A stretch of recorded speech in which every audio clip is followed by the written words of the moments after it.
argues Swazi focused much of his campaign on border security and immigration. House Democrats say Swazi is no Republican and has a track record of supporting party priorities like immigration reform and abortion rights. On Capitol Hill, Ryan Schmelz, Fox News. Thousands of ride-hailing and delivery workers in the U.S. and U.K. are on strike this Valentine's Day. The day-long strikes in Chicago, Philadelphia, Pittsburgh, Miami, and other cities are aimed at getting better pay. The cost of chocolate hitting record highs this Valentine's Day. I'm at Eigner's Chocolate in Queens. They've been around for 90-plus years, but a couple of things are driving this price increase, right? What goes into chocolate? Cocoa. So there's been a crop shortage in Western Africa. That's driving up some of the prices. Some of the packaging, too, the cost of that has gone up. It has to look good if you're going to give it to your honey.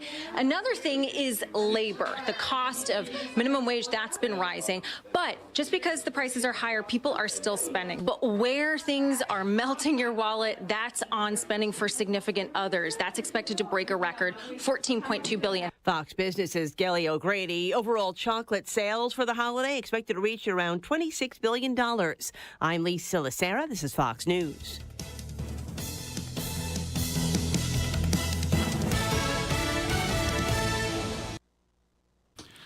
Hello, everyone. This is Lawrence Sutton, and this is the Lawrence County Republican Party. And it's brought to you by Farm Service Solutions, which is Chris Stutz. If you guys need anything for your farms, you need to check with Farm Service Solutions and Chris Stutz. You can reach Chris at 931-242-7675. And trust me, if he doesn't have it, you probably don't need it. Our next sponsor of the program is Travis Caldwell with United Country Southern Middle Tennessee Realty. If you have a house that you're looking to sell, if you are looking for a house to buy or land, you need to contact Travis. Travis is all over southern Middle Tennessee looking for properties, either for people that are buying or selling. You can reach Travis at 931-629-3033. Today we have the second half of our people that are running for school districts. And I'm going to have them introduce themselves. And I'm going to start with you, Janet. My name is Janet Alexander. I've lived in Lawrence County for 45 years. I am a retired educator. I have almost 40 years experience in either the public schools or the private sector. I was one of the co-founders of the first Presbyterian preschool that serviced kids here in the county for many years. I have worked in 4 different schools in Lawrence County. I've been a teacher, and I retired as an administrator at Lawrenceburg Public School. Okay. My name is Kevin Curoso, and I'm running for District 8, which is the middle portion of Lawrence County. My schools that I have now is Lawrence County High School, the Ingersoll, and what they used to call Adult Learning Center, but it's the I still call it Adult Learning Center. I've been on the board now for almost 20 years. It'll be 20 years this September, and I've been the chairman for 6 years. So I'm really passionate about our school system. We got a fantastic district, and with the help of the voters, I'd like to continue that. My name is Rebecca Taylor, and I'm running for School District 1, and I'm very excited. I've been going to the school board meetings for about 18 months now, trying to learn as much as I can about what the school system has, and I have been over our homeschool, King's Kids homeschool group for the last year. I've been a part of it for the last 5 years, and we've got about 155 children in that group. I also am president of the Lawrence County Republican Women, and I am a help to my husband, who is chairman of the Republican Party here in Lawrence County. We also volunteer at the West End Community Center and are very active in our community here in Lawrence County. We love it here. We've been here for 6 years now, this coming June, and been in Tennessee for 20 years, over 20 years. And I am from Southeast Georgia, and I love Tennessee. Tennessee is my home. All right, so what we're going to do, we're going to jump right into the questions. We're going to try to keep our answers, if possible, down to a minute. I'm not going to sit here and count it, but, you know, we have a lot of questions to get through. I'm going to tell you right now, this is the fastest hour on radio. We're going to blink and it's going to be over. First question, I'm going to start with you, Janet. And what specific issues have motivated, and what do you hope to accomplish if elected? Well, thank you. First, I want to thank you for the opportunity to do this, Lawrence. And then, since I didn't follow directions the first time, I will be running for a seat in District 7. I'm so sorry. Okay. As a retired educator, I have been in the trenches with the teachers, the administrators. And when I retired, I have come to the conclusion that I have something to give back. Our schools in Lawrence County are a gift, and I feel like I have 3 children that have been very successful in life that are products of Lawrence County schools. And I have a lot to be thankful for. And if there's anything that I can give the school system, the teachers, the children, through what I have learned, through my experiences, I feel like that is a very good way to give back to my community. Okay. Kevin? Again, I like to thank Lawrence for having us head down there, and Brandon for having this great opportunity to talk about our school system. And recently, you know, about a month ago, 2 months ago, they all started, well, you're going to run again, you're going to run again. And I said, well, you know, I've got till March to decide. And they said, well, no, you don't. You know, we now have to pick Republican or Democrat Party. So I said, well, okay, I got made up my mind. I got to run for it. So basically, I've decided to run again and continue my great progress we're doing for our schools. So you know, first of all, I just want to let you know that there's only 4 major parts a school board member could do. One is the budget. We gotta get them present a budget to the county, and you know that starts like in March and ends in June. 2, we set policies.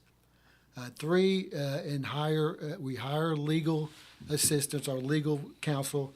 And then 4, the most important, and I think that is really to our school system, is hires a director. Since I've been on the board, we've gone through 5, and 1 has just been just as good as the other one. So you know, you asked me why I won and what motivated me. So just to keep the progress, just to keep it going. And just, you know, just loving this outstanding district, and just keep progress going in our school system. Okay. And before we get to you, Rebecca, I just want to point out to everybody that everyone in here is running as a Republican. So Yes. I just wanted to point that out. All right, Rebecca.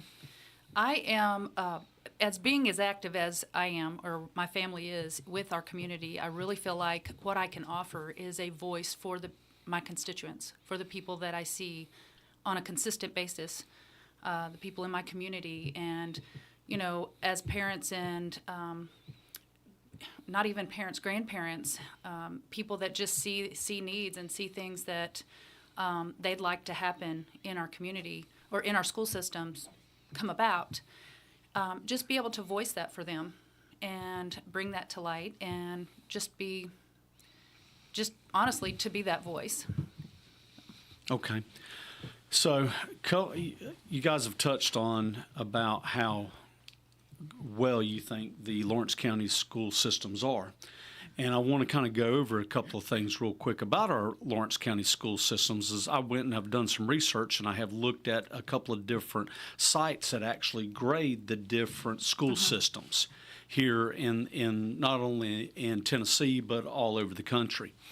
And Lawrence County School District actually gets a pretty good grade. They actually have an overall B grade.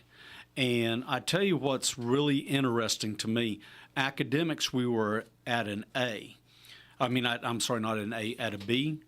But our teachers and our administrators were both at A's. And I think that says a lot to what is happening in our school system. The only thing that I see as negative, and what I wanted to touch on this, is that when it came to the standardized testing scores, that the students only graded out at a 29% in math and a 29% in reading. Now, a lot of people may think, well, that's absolutely terrible, but it's not. It's actually about the middle of the road, and even maybe a little bit above the middle of the road when it comes to grading. So here's my question. My question is what can Lawrence County School do to improve their testing scores and their math and reading capabilities? And I'm going to start with you, Kevin. Well, first of all, as a school board member, you have to give these teachers, and you have to give these teachers a baseline or give them the tools they need to teach our children. So, if the money comes up and they say, well, we need this curriculum in there, go by what the teachers want, supervisors want, and have that aspect in mind that, they need it. They need to get these teachers that, teach the kids what they need in the schools. Rebecca? I really feel like the teachers need that support. They would need anything that would give them the tools to make progress with the kids in their reading and their math. And I feel like as you do that and the kids are progressing in that, it's going to, if they have that good foundation, once they have that good foundation, it's going to help bring those scores up. So you need to make sure that as the kids are learning, that they are learning what they're learning. And if they're not, fill in some way with a tutor or whatever it takes to make sure that they can get the education that they need. Education is very important for kids to feel self-worth and to feel good about themselves, to be able to be productive in our society. Okay. Janet? Well, all that's true. Kids are multifaceted. Teachers are too, and we have some of the best teachers in the state of Tennessee. We need to let our teachers teach. Every teacher has a different style, just like every student has a different style of learning, and it's amazing what a teacher can do with her instruction just by the feedback that she gets from her relationship with her kids. Yeah. Teachers need to be able to know where their kids are. They need to be able to interact and share the needs of their kids. Standardized testing doesn't share anything about a child except where they were on that day. I agree. The environment, the attitude they had when they got to school, whether they had a good breakfast. On any given day, 2 children can be tested by the same test and get totally different results. Yep. So to me, we put so much weight on that test for each child, but at the same time, we put that same weight on how effective that teacher is by how those children do on that day. We've got to know more about our school community. We've got to allow our teachers to embrace their kids and get back to why they became teachers.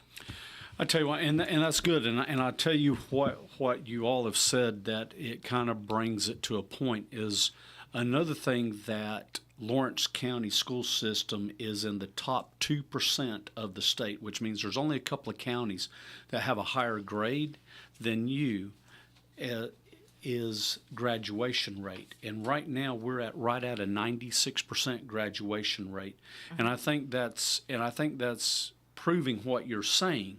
Okay, yes, we do have, maybe some days that we don't do right in school, but these kids are they're staying in school, they're staying engaged.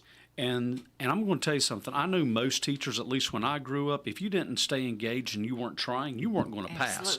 And you weren't going to graduate. Mm-hmm. I mean, period, end of story. Mm-hmm. So I think that's where I'm seeing the A for the teachers and A for the administration. And by the way, the administration also includes the school board, as well as the people like Michael Atkins, who I think is a tremendous school administrator. I mean, that's just my opinion.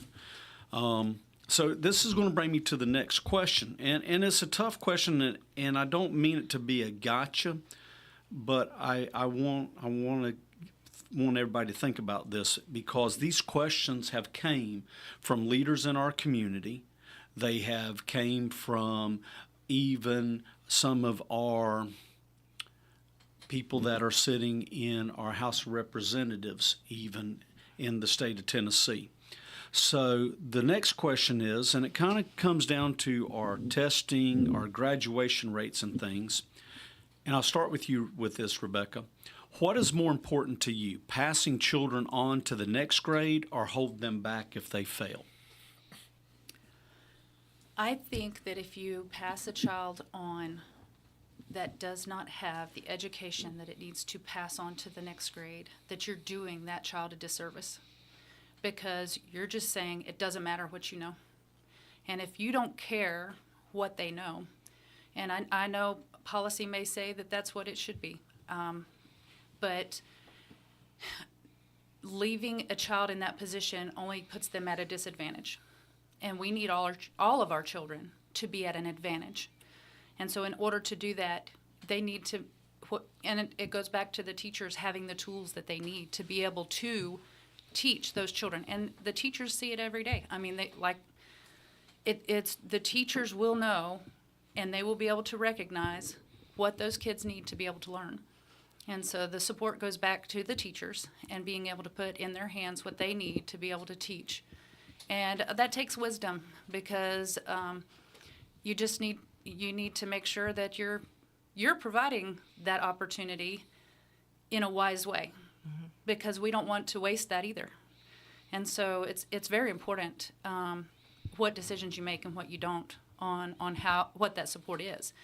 The kids that get passed along, they don't have confidence, because they know kids are very smart. And even when you pass them along, they know they didn't earn it. They know that they didn't make it. And so to pass them along and then they get to the point to where they're consistently just being passed along. And then they fail in life, and they don't do good. Yeah, they keep falling behind. Yeah. Kevin. And that's a great point, Rebecca, you're saying. But there's kind of two aspects to that question. You got the little children in the elementary school, and then you got the older adults that are in junior high school and high school. So if you have say, for instance, elementary school student that in the third, fourth, fifth grade that is doing a failing test. So, but that's only determined by two people, parents and the teacher. They only determine, well, do we really need to hold this child back, or do we need to pass them on? And then in the high school grade, so for instance, if you're taking a math class and that student gets 3 or 4 points for failing or passing. So the teacher said, well, if I fail them, they're not good in math or whatever subject. Will it do me good to keep failing them because, they're just not getting it? So there's some aspect or some point where that teacher and that principal can find a couple more grades or a couple more to pass this guy or student. So it's just either way. So and then you get back to the third grade retention law. That's another thing. Who's to say a legislator has to determine whether that student could pass or not. So it's all determined with the parent, teacher, and the people in the system to fail or pass a student on. Okay, Janet. Retention is one of those things, it is very, very individualized based on the child. We don't need a blanket policy. Every child is different. Before we would even consent to have a meeting with a parent, the first thing we would do is sit down as a group of educators, myself, a grade level above, a grade level below. We would do a sampling of the work. We would look what a group of their typical peers are doing and see if we could decide, is he in school? Is there parent involvement? Does he have needs that we don't know about? And then we would sit down and talk to the parents. I would always use this analogy with parents. It's like building a foundation. A foundation with holes in it is not going to support a building. One thing that we can give kids in their early years is time.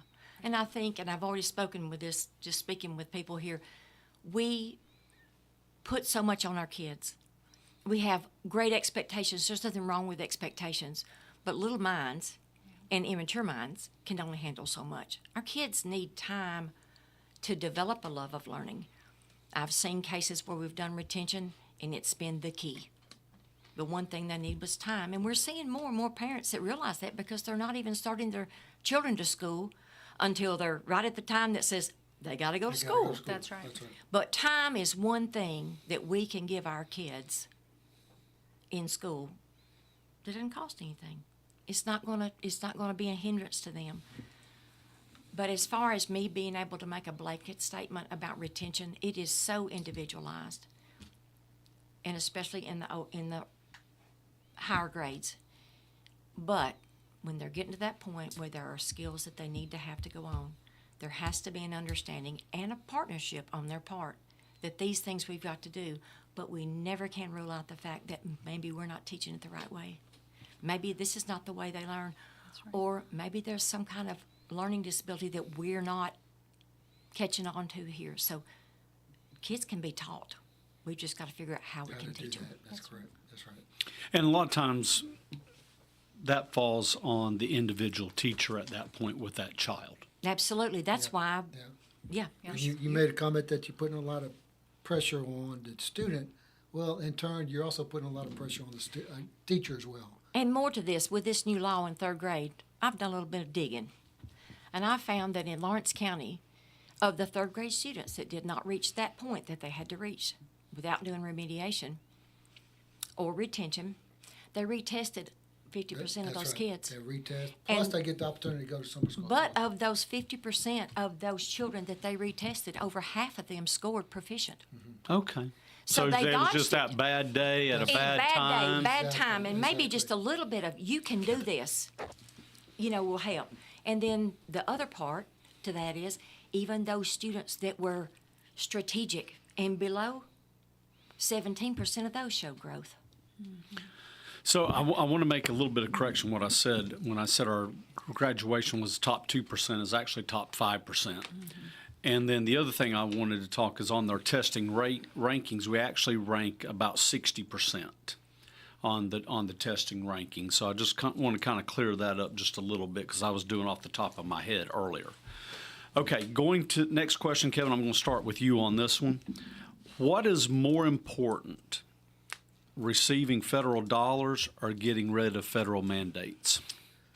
Wow, that's a great question. So answering that question is kind of a 2-point basis on my aspect. So being on a Republican Party running for school board, absolutely, I think that the federal government should stay out of the local districts in our schools. Because the more they involve it, the more mandates you're going to have down. On the other aspect of it, being inside the system, being a school board members now, so if we refuse the federal government's money, which would be about $7,000 per kid, where is that money going to be made up? Okay, so you've got all kinds of federals for the schools, like the CET program comes mostly from the federal. You've got free lunches, and all of our students eat breakfast and lunch. Where is that? Where are they going to make up that money? And it's just different aspects of the money that federal gives us that we have to continue. Now, we're saying, okay, if you discontinue that money, the mandates or the rules will be changed. Well, not really, because rules is always going to be there. We're always got to follow the rules that federal and state go by. So either way, if we don't take the money from the federals, we got to come up with something to reimburse us, either the state or the county, but it's got to come from somewhere. So it's just a big thing we got to look at and it's coming because last week the governor, he's thinking about that. So, if that comes in, we gotta come up with that money Right, somehow. somehow. Right. Okay, Janet? Well, as much as I would love to see guidelines disappear and let's get back to good, basic, strong value teaching, actually 21% of the budget in Lawrence County is federal money.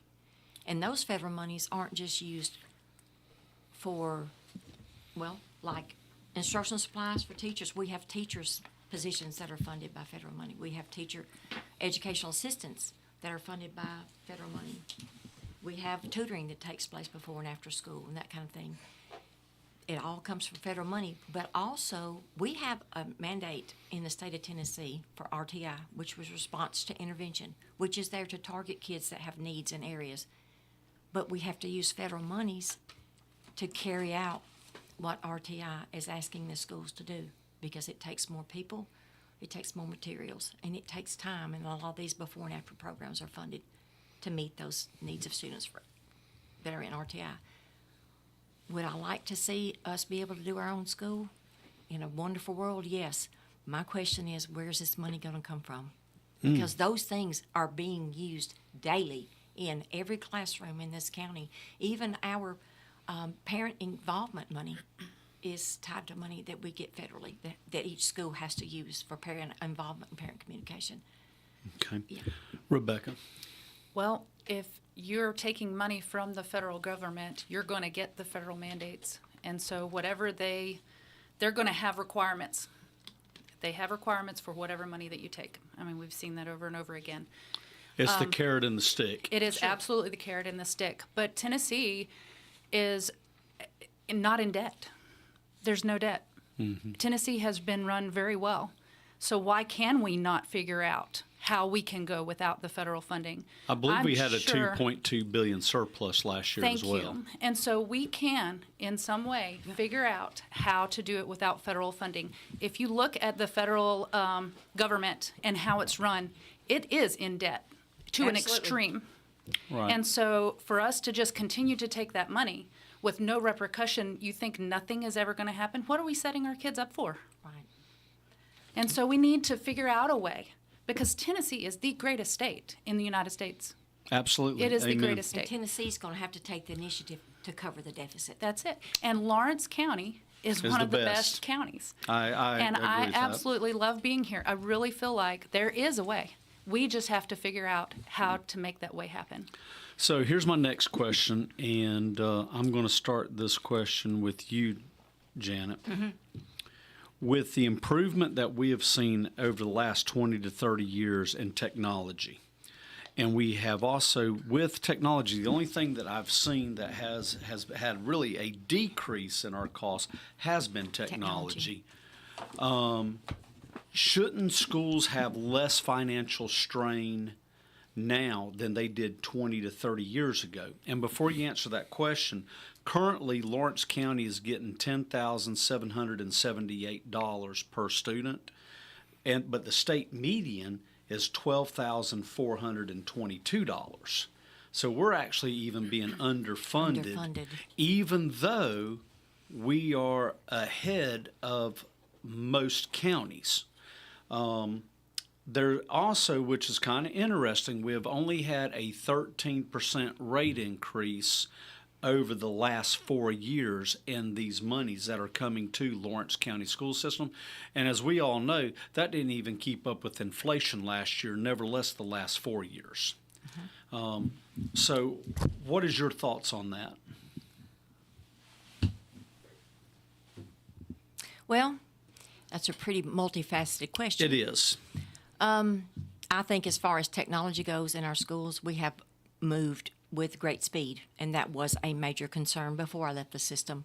They wanted us to be a technologically savvy school. Mm-hmm.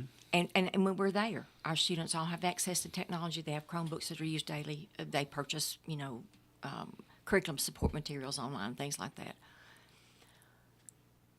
But I will say, with the fact that we are funded less, Lawrence County is getting a pretty good bang for its buck. They are. because we don't tell our teachers that you can't do. And teachers are some resourceful people, and they will figure it out. A good teacher will go up and beyond to figure out a way to use the resources that she's had, because I did it for years, and I know many that are still doing it today.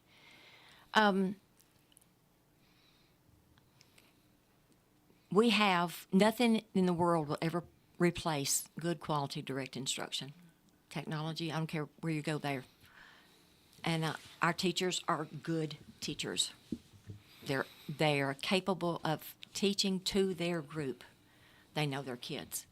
So, I may be wandering here because It's a multifaceted question. It is, and I don't know which to approach. But as I'm saying, I think as far as technology in Lawrence County, we're doing well, and we're spending our money wisely because we've got some good teachers, and we are constantly, to produce a product, you constantly review.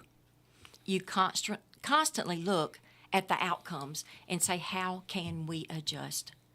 And that's what teachers in the schools are doing. They're looking at their kids and how can we adjust with what we have to work with to do the best we can do. Okay. Kevin. And Miss Janet, you hit the nail on the head. We here in Lawrence County, we're getting our bang for our bucks for our teachers, and that's outstanding. And technology is always improving. And in the past 5-6 years, we had set aside $5.5 million in technology for our district, and that's for a Chromebook in hand in each student. Plus, we have surplus for those Chromebooks. Say, if a kid drops it, brings it home, forgets it, we have surplus to match that. So to be a board member, you got to have that in mind to keep up with technology and adapt and give them the money and the resources to do that for our teachers. Teachers, we do get a bang for our bucks. Okay, Will Rebecca. you repeat the question, please? The question is this: with improvement of technology and also with the huge decrease in costs, shouldn't schools have less financial strain than they did 20 or 30 years ago? You would think that we all would have less financial strain. And honestly, if you look at the way the world is today versus how it was years ago, we're very blessed. We're blessed more than we could even imagine. And so in actuality, we do have surplus. And we think that it's not. And it is, because we're spoiled. And so to be able to say, okay, Tennessee is at a zero deficit and we are doing so well, and then it's just an encouragement, honestly, to know, okay, we do have resources. We do have a way to make it happen. And technology is just going to continue to progress, and so we're just going to continue to move with it, continue to grow with it, and learn. But I can't get over the fact that just a good old book is just an amazing way to learn. And so going back to the basics sometimes is a good way to do things. Okay. Coming right back at you this time on this question. Very controversial. We're seeing it happening right now in our state legislature. But give me your thoughts on the school vouchers and charter schools. Okay, so we're talking about finances. We've got this money that we're worried about getting from the federal government, and what would charter schools do for that? It would open up options for the parents. Parents would have a great option to be able to choose where they want their kids to go, which should be in the hands of the parents. It would also open up places for the kids that are coming to this county, because there are a lot of people moving here, whether anybody likes it or not. A lot of people are moving to Lawrence County. It's a great county. And there's honestly no way to really stop it. So we need to be prepared for that. And I believe that charter schools are going to be a way to just alleviate some of that cost for the public school system. And but charter schools or vouchers or whatever it is, needs to be without more. I don't even know how to word it. You don't want to tie the hands of the parents. We don't need any more mandates. Right. We don't need any more, you can't do this or you can't do that. So if they're going to give a voucher, or if they're going to do a charter school, then you need to have freedom with that. And so which is what our country stands for. So if you don't feel like you're getting that freedom with that legislation that comes across, and you're going to have the mandates come in later, then we need to be careful. We need to be careful how that's put in. But I believe it would give freedom to the parents to choose where their kids go and be able to place them. We're already told what zones we can send our kids to school in. Right. And so there's already a dictatorship, would you say? I mean, I don't think it's really a dictatorship, but where you live in the county is where you have to send your kids. Right. And so I just really feel like that could give freedom with the right legislation, without any more of the government hands on it. But like we said about the federal funding, with that comes mandates. So you just have to be careful how it's worded. Okay. Kevin. So once again, I'm answering your question in a two aspect. So charter schools is coming. We're not going to stop it. And the more and more people come to any county, Lawrence County, they're going to want choice, and that's a beautiful choice that we have for parents. Now, another aspect of the aspect of being on the school board, the education savings account is going to go towards like $7,000 per each kid. So if Miss Jane wants to bring her kids to another charter school, that money is going to follow that child. So once again, where are we going to pick up that extra money that we're going to lose in our school system? So, so in that aspect, charter schools coming. I mean, we have it here now in Lawrence County with the Christian Life Academy. You could call it, if it's a charter school or not, but it's a different school to the other ones we have in the district. So, and then you say, well, we're giving the parents a choice. Well, the parents have choices now. We don't restrict if you're in this school zone that my child has to go to that school. Right. As long as you can get them to school. Exactly. As long as you get them to school. Yep. So we're always going to have parents' choice of what school they want to bring them to. And if we have a charter, it's going to take money away from our district. So, but we can't stop it. It's coming. Not next year, not year after, but it's coming. Okay. Janet. And I agree with that. I think that parents in Lawrence County do have a choice. I know of kids whose parents transport them. Parents need to have a choice as far as their kids are concerned. If you can't be your child's biggest advocate, you're Amen. failing as a parent. That's very Amen. But at the Right. same time, I have a real concern for how these things are going to roll out. And we don't have all those answers. Not yet. There's a lot of money. And I think I read somewhere $140 million that once it's in full blown. Where is that money that has been provided to public schools going to be? And the accountability piece. Because if they're going to be taking these funds to educate their children other places, or are those charter schools, private schools, homeschool, are they going to be held to some kind of accountability piece like public schools? Mm-hmm. Because if not, you can't compare apples to apples, because that's apples to oranges. It would need to be. That is going to look really different. There's going to have to be some kind of something that's uniform. And then the mother part of me, what happens to those kids whose parents don't advocate for them? And that really... because there are a lot of kids in the school system that their biggest advocates are their teachers, and that's sad, and that's parenting 101. But everybody wasn't raised like we raised our family. Right. So where are those kids going to be? No, I do believe that parents need a choice, but I don't think that we can do choices and cause hardships for others. Well, I don't look at it as hardship. Actually, I said this last week too. Okay. I look at the school vouchers and these charter schools as actually being a way to decrease costs in Lawrence County And here's the reason why, is because we have different churches and other facilities that they already have the facility in place, and we're not going to have to go out and spend $60-80 million building new schools. Well, I understand that, but by saying right. that, I wasn't referring. I was That's right. referring to the kids. Right. And Because I'm not. I'm just everybody looking, I'm deserves looking an advocate in their life. I was an investment banker, so I look at everything Okay. money wise. Right. Okay. Okay. So I'm just looking at it money wise. I understand that. And I do understand that. and that's why, to me, but I agree with what you are saying.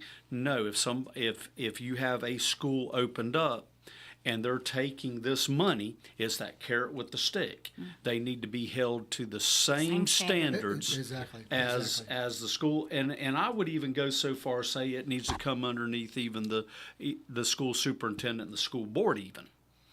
So, I mean, I would even go so far as say that even. But there needs to be an accountability has to be piece. accountability. Our teachers are held accountable every day. And when Yes. that dreaded test comes at the end of the year, it is the most stressful thing in the world for teachers not only to give it, but to wait on their results because they feel like they're judged by that. And so are our kids. And that needs to be something that is spread across the board. Okay, so we're going to there's two more questions. We got more than two more, but these next two are highly controversial, but we don't shy away from controversy. Okay. What is your stance on the removal of obscene books? And I'm going to make it a two-part question. And indoctrination curriculum that is coming out, that is teaching things like CRT and other things that have nothing to do with what we call the 3 R's. And I'm going to start with you, Kevin.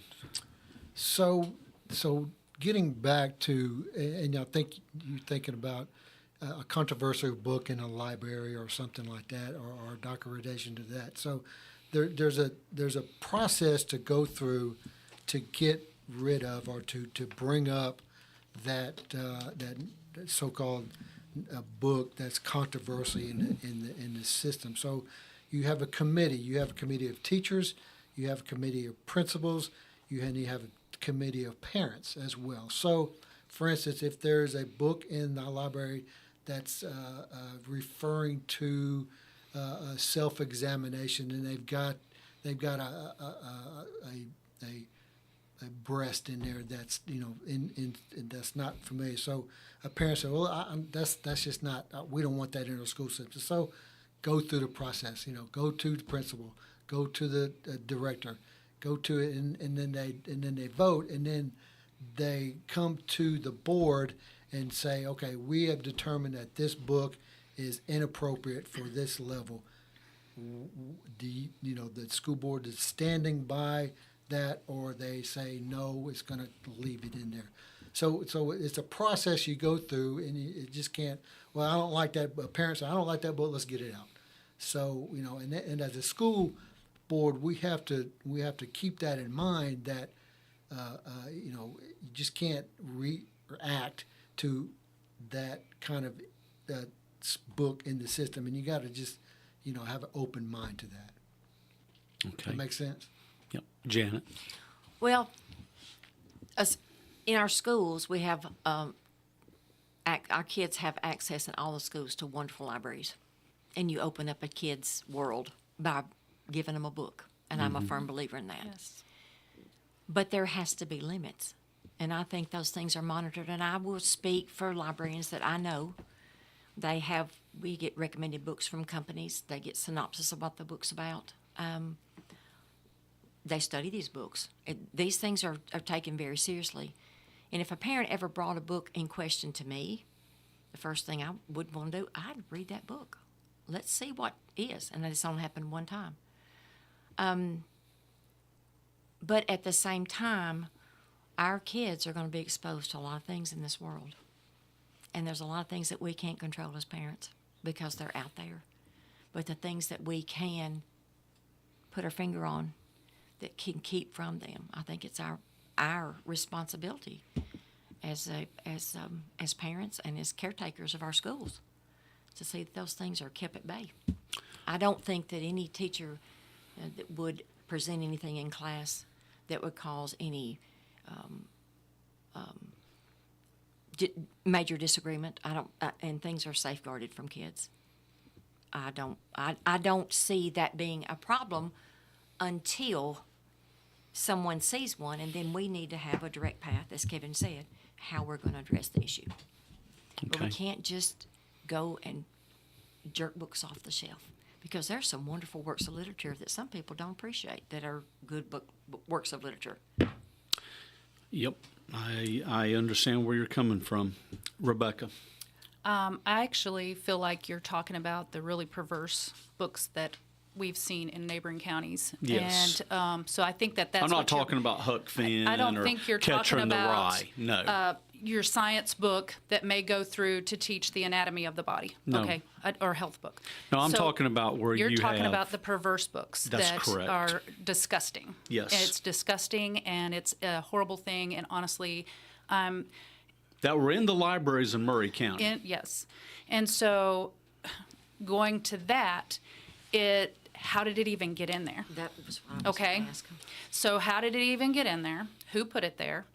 And we've got to figure out that to begin with, because that is, children should not be allowed pornography. Right. And so to put And that, it does borderline that. it is absolutely pornography. Yeah. The books No, that it I was have not seen, borderline. It it was. was pornography. And so the children do not need access to that. It's disgusting. One of the books actually was describing a male boy pleasing a man. That's not, no. We don't need that. I And can't so- imagine That was how a in. book like that got into Oh, a it- public yeah. school Oh, library. with pictures even. I've Yes. seen these books. That's- So with that being said, Yes. and with it being directed at that, I really feel like whoever ordered the book should have action taken against them, because that's not acceptable at all. So I don't like it. As far as indoctrination, we have to be very careful. We need to get back to our reading or writing arithmetic, because that is what is going to help our children be more productive in life. Right. And so we want to do everything that we can possibly do to help them have a good life, not direct them in a way that is your belief system necessarily. Of course, I'm a Christian. I'm a believer. But with the children in the school system, people believe everything. This is America. And so there's all different kinds of religions. So keep it out of it. Keep it out of it. Let's put in play what they need to know for the future, and then we can progress from there. Would I like to see Bible studies and different things like that put back in school? Absolutely. And I don't see why we can't have those clubs and those things. We do, okay. So we do have one. So I think that that's great. We have FCA in every school in Lawrence County. Yeah. And see, And they I, before school. Yeah, that's great. And so it's It not reaches on lots school of kids. time, but it's at school. And so I think that that's wonderful.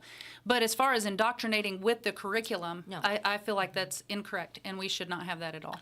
well, I'm going to tell you that kind of brings us up, and I did not ask this question last time because this wasn't brought up. Okay. But as I'm sure you guys are aware of, in Memphis school system, we have a Satan club now. Right. Oh, my goodness. So it has come into play where it is a Satan club for children, and it's in Collierville, I believe, is the city that it's in. So I agree. Unfortunately, because I'm with you, I would want to teach Jesus Christ to everyone. Yes, I would. Okay, but we have groups like this that are coming in, and they are bringing the faults into our system. Next question, and I'm going to start with you on this, with you, Rebecca. Okay.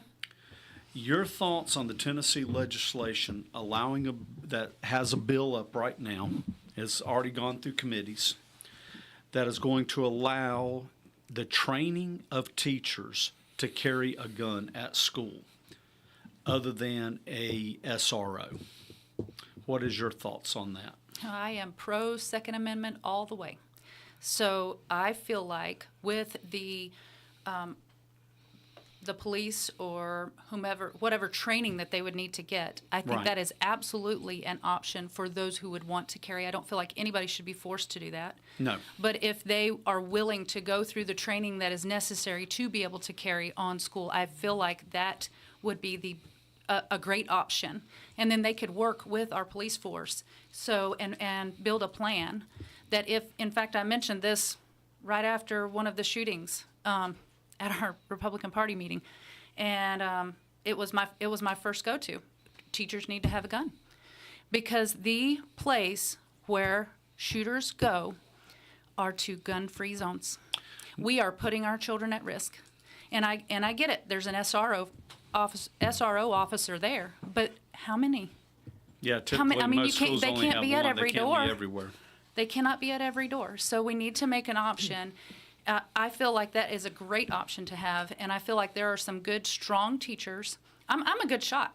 I mean, I'm good at shooting a gun, but I would not want to do that with all of those children there without the proper training. Right.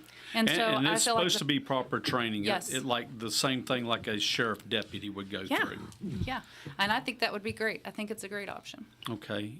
You, Kevin? So I am too pro Second Amendment, and everybody, I think everybody should own a gun, carry a gun, even on up. But absolutely not teachers in this school. So we have, in the past 6 years, we have had SROs in each school in our district. We have secure doors at each entrance of each school in our district. We have monitoring systems at each school that's been upgraded in our system. Each door on the outside has been relocked and redone. The teachers, while they're in the classroom, have their doors shut. So, we as a society ask these teachers to go through so much training. They have 2 years, they go through twice a year of training, and sometimes in the summer of curriculum and all that. And now we're going to offer them or tell them to go through another training of tactical force. No, I just think there's so much that we as a board put in place of safety, a number one priority. We just don't need teachers to carry a gun in their classroom. Okay, you, Janet. Well, I am for the Second Amendment. I think we have a right to defend ourselves, and I think that is one thing that we can say as Americans. We have a right to defend ourselves. We are blessed in Lawrence County with SRO officers, and they're trained. Administrators are trained as well. In my time as administrator, we were trained how to respond to someone in the building.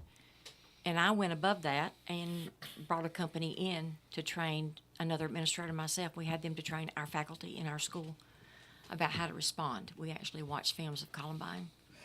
They told us how to react in certain situations. They put teachers in scenarios. And then we have safety procedures in place. And I think all our schools have fire doors that should remain locked at all time. Main entrances to the school are locked at all time. The classroom doors into the classrooms are locked at all times. I think that one thing that we have to do first is we have to know that there are no lapses in what we're doing. We have to know that we are keeping our kids safe. And if there is a lapse, why? And fix it.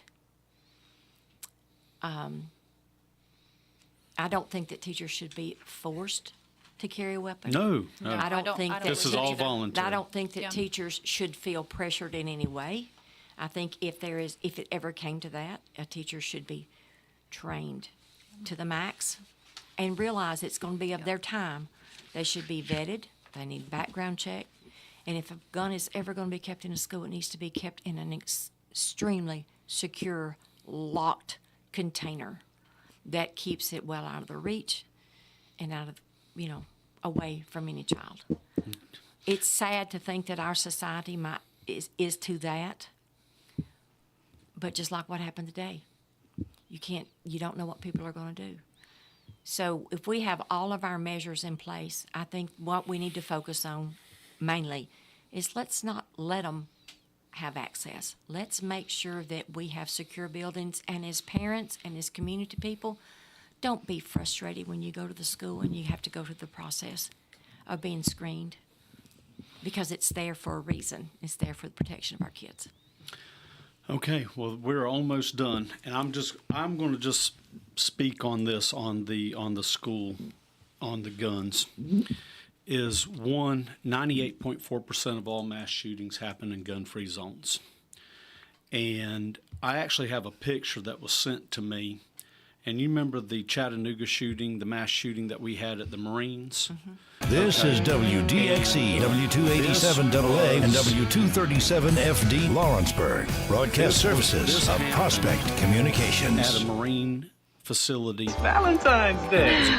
This is the Rich Eisen Show. I love the fit. With guest host, Susie Schuster. I love Still got in because they shot. I love it. Live from the Rich Eisen Show studio in Los Angeles. How best to describe how the Niners are processing everything? I'd never been in a more devastated locker room. And that's saying something, because I've covered this team for several years now. Today's guest, veteran NBA reporter Howard Beck, Pro Football Hall of Famer Kurt Warner, Fox Sports college football analyst Bruce Feldman, and now it's Susie Schuster. Nobody cares more about our children. And what better way to say Happy Valentine's Day than to sit in for your husband on Valentine's Day who's home throwing up. Hi, everybody. Susie Schuster here with you. Rich is home. He's on the IR. We're going to sit him as a sideline reporter. Hey, listen, you got to have a sense of humor with this. And by the way, you know what I was thinking as the show was starting? This is so fun. Like, look what we get to do. This is so fun. I still think it's fun after all these years. Hey, everybody, sideline reporter Susie Schuster here to tell you an update on Rich Eisen, who is home and sideline for the week, you guys. Guys, Rich will be home and staying rested. We'll be getting plenty of IVs and fluids, and hopefully we'll be back for the show on Monday. Guys, I want to thank Chris Stuck. Back to you. Back to you, TJ. Hi, TJ. What's up, Suze? How you doing? How are you? Lawrence County Good to see you. Republican Party for putting on I this brought you show. donuts. Everybody I have a appreciate you. wonderful day. We got Kurt Warner in. and I'm God excited bless to have him Tennessee. calling God in and bless Lawrence zooming in. County. Howard Beck is actually Thank you, going to be with us Lawrence, so much. shortly. Talk some hoops. Yeah, little